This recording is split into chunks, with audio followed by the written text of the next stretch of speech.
What if I told you that your body is not just flesh and bones, but a sacred temple, a living vessel where discipline, strength, and spirit converge? What if every push-up, every mile you run, every drop of sweat you shed wasn't just physical effort, but an offering to something higher, something eternal? You've been taught to think of spirituality as something abstract, meditation, prayer, the unseen realms. But the ancient warriors, monks, and philosophers knew a truth modern society has forgotten. Without mastery over the body, the spirit remains weak. This is not just about fitness. This is about power, awakening, and transcendence. Because when you take control of your body, you take control of your mind. And when you command both, you walk the path of kings, sages, and warriors, the path where physical mastery becomes spiritual mastery. Close your eyes for a moment and imagine this: a temple standing tall, carved from stone, with golden light filtering through its pillars. Now realize, your body is that temple. It houses your spirit. It is the altar upon which every action, every discipline, every sacrifice is made. But in today's world, most men and women abandon their temple. They neglect it. They poison it with addictions, junk food, laziness, and lust. They treat their body not as sacred ground, but as a dumping ground. And then they wonder why their mind is foggy, why their spirit feels empty, why they cannot rise to greatness. The truth is simple: the way you treat your body is the way you treat your soul. When you let your body decay, your spirit weakens. But when you rise at dawn to train, when you discipline your hunger, when you breathe deeply and push through pain, you are worshipping in the purest form. You are practicing embodied spirituality. The Stoics believed that virtue could not exist without discipline of the flesh. The Spartans forged warriors not just to fight, but to embody an ideal, strength as devotion. The monks of Shaolin did not separate prayer from training, they fused them. Every strike, every stance, every repetition was a prayer in motion. Think about this. When you fast, you are not starving, you are mastering desire. When you lift, you are not just building muscle, you are building willpower. When you endure pain, you are not suffering, you are being purified. Your body is the battlefield where higher self and lower self collide. Every craving resisted, every ounce of sweat released, every disciplined action is a victory of spirit over weakness. Most people try to awaken spiritually while remaining physically enslaved, to gluttony, to lust, to comfort. But you cannot climb the mountain of the spirit if your body is chained to the ground. Ask yourself, how can you seek enlightenment if you cannot even control your hunger? How can you reach higher consciousness if you cannot command your own posture, your breath, your endurance? To master the body is to free the spirit from its prison. It is to declare, I am no longer a slave to impulse. I am a master of myself. And this mastery ripples into everything: focus, discipline, clarity, energy. You stop walking through life as a half-asleep shadow and begin walking as a warrior, fully alive. Because here's the truth most won't tell you: spirituality is not just sitting still with your eyes closed. Spirituality is sweat. Spirituality is discipline. Spirituality is mastering the temple you live in. When you look at the great warriors of history, the Spartans, the samurai, the Shaolin monks, you'll notice something powerful. None of them separated the physical from the spiritual. For them, training was prayer. Discipline was devotion. Mastery of the body was mastery of the soul. The Spartan warrior did not simply train to fight battles. His daily rituals of endurance, fasting, and combat drills were a way of purifying weakness.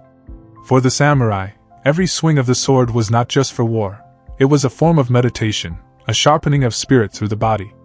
And the Shaolin monk, rising before the sun, would practice stances, strikes, and breath work until sweat poured from his body, not for vanity, but for awakening. You see, warriors understood a truth that modern society resists. The body must be tested, broken, and rebuilt if the spirit is to rise. Think about it. When you push yourself through a brutal workout, when your muscles scream and your lungs burn, a voice inside you says, quit. That voice is weakness. That voice is temptation. That voice is your lower self trying to drag you back into the mud. But when you keep going, when you override that voice, you awaken something divine inside you. You awaken the warrior spirit. And here's the key: the warrior did not train for comfort, for aesthetics, or for applause. He trained to master himself. He trained so that in battle, whether against enemies or against his own impulses, he would not break. This is why the ancients built rituals around the body. The fast was not starvation, it was the art of mastering desire. The long march was not cruelty, it was the art of forging resilience. The sparring match was not just combat, it was the art of stilling the mind under chaos. Every drop of sweat was sacred. Every repetition was an offering. Every sacrifice was a prayer. Now ask yourself, where is your warrior discipline? Have you trained your body as if it were a temple, or have you treated it as a place of neglect? Do you rise before the sun, or do you hit snooze? Do you command your appetite, or do you let hunger command you? Do you push through pain, or do you escape into comfort? The truth is, you already fight battles every day. Not on bloody fields with swords and shields, but in the quiet wars against laziness, addiction, and distraction. And the only way to win is the way the warriors won, through discipline, through mastery, through honoring the temple of the body. When you move with discipline, your spirit sharpens. When you endure struggle, your soul hardens. And when you treat your body as a sacred temple, you align with the path of the ancient warriors, men who knew that physical mastery was not the end goal, but the gateway to spiritual mastery. You've heard the saying, the body is energy. But few people actually live as if it were true. Most drift through life tired, distracted, weighed down by the heaviness of neglect. Yet when you truly honor the temple, when you master the body, something awakens inside you, a current of raw power, a fire that fuels both mind and spirit. Every time you breathe deeply, you are not just filling your lungs, you are charging your inner life force. Every time you discipline your body through training, fasting, or focused movement, you are not just shaping muscles, you are shaping energy flow. You are learning to command the invisible currents that fuel thought, focus, and awakening. Think about it. When your body is weak, when it is sluggish, when it is overfed and undisciplined, your mind follows. You can't focus. You can't create. You can't connect with the higher self. But when your body is alive, when blood pumps through your veins after training, when your breath steadies after discipline, your mind clears. Your spirit becomes sharp. This is why the ancients saw the body not as a burden, but as a sacred instrument. The yogis of India spoke of prana, the life force flowing through breath.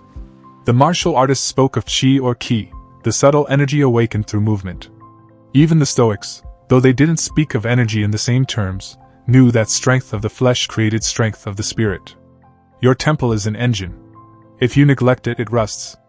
If you fuel it with poison, it decays. But if you sharpen it, if you honor it, if you master it, it becomes a generator of unstoppable energy. And here is the secret most people ignore: energy is the foundation of spiritual awakening. You cannot meditate deeply if your body is restless. You cannot hear the voice of your higher self if your blood is sluggish. You cannot climb to transcendence if your body drags you down into weakness. When you honor the temple, you unlock clarity. Your thoughts become sharper. Your emotions balance. Your willpower strengthens. And slowly, the doors of higher consciousness begin to open. This is why true masters, warriors, monks, sages, always train both the body and the spirit. Because they knew the two are not separate. They are one. To awaken the spirit, you must first awaken the body. So ask yourself, how are you fueling your temple? Are you wasting your energy on lust, laziness, endless scrolling? Or are you preserving it, transmuting it, directing it toward growth, discipline, and creation? Because the body is not just flesh. The body is the battery of the soul. And if you master its energy, you step into a new dimension of existence, where focus is razor sharp, where discipline becomes effortless, and where the higher self finally reveals itself. Most people run from pain. They see it as punishment, as something to avoid at all costs. But you must understand this: pain is not the enemy, pain is the purifier. Every rep that burns your muscles, every fast that gnaws at your stomach, every discipline that stretches your willpower, these are not punishments. These are baptisms. These are the fires that strip away weakness and forge the temple of your body into something holy. Think of the blacksmith. He does not build the sword by keeping it safe. He thrusts it into the fire, pounds it with the hammer, and cools it in the water. Without fire, without pressure, without force, the sword remains raw metal. So it is with you.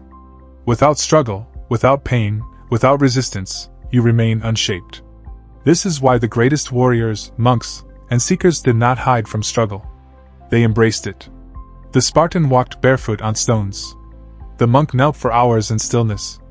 The samurai trained until his hands bled. Not because they loved suffering, but because they understood that only through struggle can the spirit ascend. When you run from pain, you weaken your temple. But when you endure it, when you walk into it, when you let it strip away your softness, you awaken something deeper. You awaken resilience. You awaken clarity. You awaken power. And here's the paradox. The very thing you resist is the very thing that sets you free. The hunger of fasting teaches you mastery. The exhaustion of training teaches you endurance. The discomfort of discipline teaches you transcendence. Pain is not your enemy, it is your teacher. Every time you face it, you learn something about yourself that comfort will never reveal. You learn where your limits are, and then you learn to break them. You learn how much you can endure, and then you learn you can endure more. You learn that the body does not control you, you control it. This is why physical mastery is spiritual mastery. Because when you conquer pain, you conquer the illusion that you are fragile. You discover that your spirit is vast, unbreakable, eternal. So the next time you feel the burn in your muscles, the hunger in your belly, the ache in your bones, don't run. Don't quit. Don't escape. Stand tall. Breathe. Embrace it. Because in that very moment, your temple is being purified, and your spirit is being reborn. You have been taught to divide yourself. The world tells you the body is separate from the mind, and the mind is separate from the spirit. But this division is an illusion. You are not three pieces, you are one whole. Body, mind, and spirit are threads of the same sacred fabric. When the body is weak, the mind is scattered. When the mind is chaotic, the spirit feels lost. And when the spirit is restless, the body collapses into addiction and fatigue. This is why most people live fractured lives, because they never unite the three. But here is the secret. When you master the body, you create balance in the mind. When the mind is disciplined, the spirit rises. And when the spirit is strong, the body becomes a vessel of power. This cycle is the sacred union, the alignment that ancient seekers spoke of but few today practice. Consider meditation. To the untrained, sitting still is unbearable. The body aches, the mind wanders, the spirit feels impatient. But when you have trained your body through discipline, your mind learns stillness.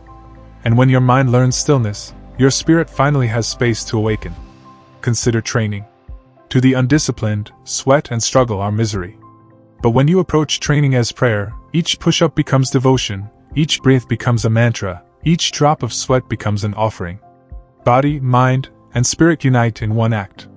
This is why physical mastery is not vanity, it is sacred duty. Because when your temple is strong, your mind sharpens. When your mind sharpens, your spirit ascends. And when all three are in harmony, you walk through life with clarity, power, and presence. Think of the great sages. They did not float above the earth untouched by flesh.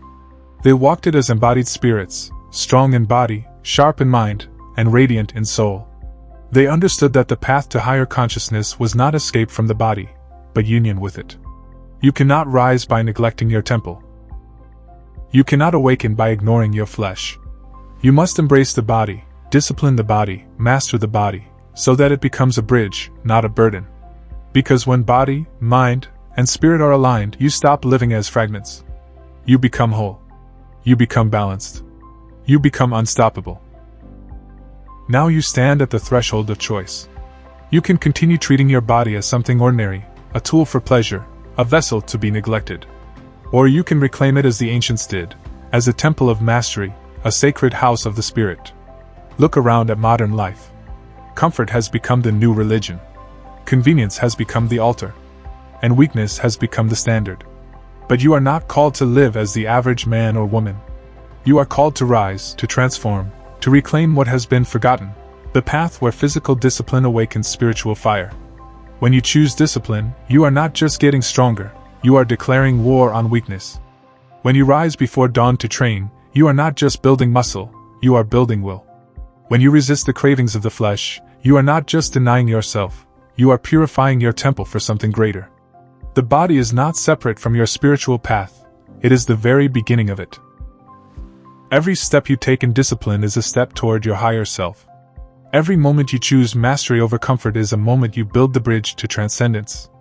And here is the truth: you already carry within you everything you seek: strength, clarity, power, awakening. They are not waiting in some faraway place. They are waiting within your own temple. But only you can unlock them. Only you can commit. Only you can live as both warrior and sage, mastering body and spirit as one. So ask yourself, will you keep living divided, or will you live united? Will you keep serving weakness, or will you honor your temple? Will you keep walking asleep, or will you rise as one who is awake? The choice is yours. But know this: when you master the body, you master the mind. When you master the mind, you awaken the spirit. And when you awaken the spirit, you become unstoppable. This is the path. This is the calling. This is the truth the warriors, monks, and sages have always known. Your body is a temple, and to master it is to step into the highest form of spiritual mastery. Now the question is, are you ready to reclaim it? And now you know the truth. Your body is not just flesh. It is your temple. It is your battlefield. It is your path to awakening. So don't just listen. Don't just nod your head. Take action. Start today. Rise earlier. Train harder. Eat with discipline. Move with purpose. Treat every rep, every breath, every drop of sweat as sacred. Because mastery isn't given, it's forged. And the longer you wait, the weaker your temple becomes. But the moment you commit, the moment you take one step toward discipline, you begin to awaken the warrior within. If this message struck something deep in you, if it lit a fire in your spirit, don't keep it to yourself. Share this video. Subscribe to the channel. Join a community of warriors who refuse to live weak. Comment below. I will honor the temple. Let it be your first act of commitment, your declaration of war against weakness. And remember this: the body is the doorway, but mastery is the destination. Walk through it. Live it. Become it. Because the world does not need more comfort, it needs more awakened warriors. And it begins with you.